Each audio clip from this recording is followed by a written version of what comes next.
Mga idol, ngayong araw magluluto ako ng ginataang munggo. Let's go mga idol. Mga idol, magbunot tayo ng nyug. Yung gagamitin natin pang gata.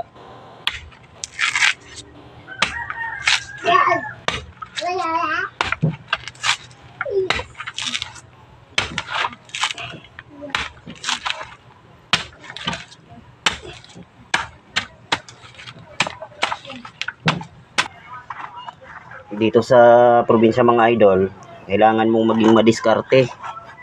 Magtanim ka kung may lupa kayo sa kahit maliit lang para makabawas ka sa mga gastusin ng mahal ng bilihin ngayon mga idol.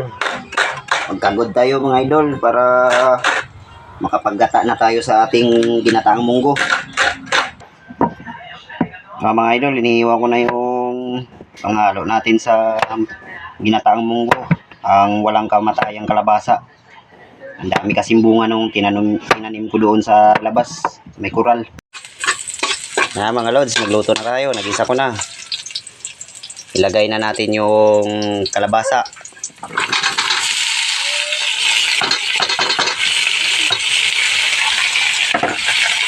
Halo-haloin lang mga lods. Tapos nating magisa mga idol, ilagay naman natin yung munggo na napakuluan na.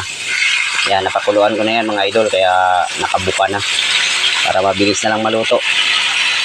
Go! Pagtapos natin halo-haloin mga idol, ilagay na natin yung unang gata.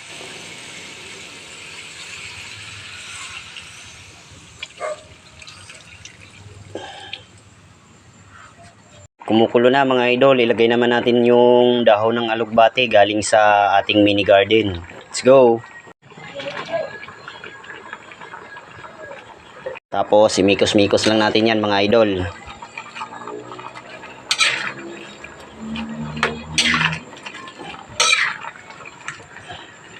Luto na ang ating ginataang munggo mga idol. Maraming salamat sa panonood. Let's go!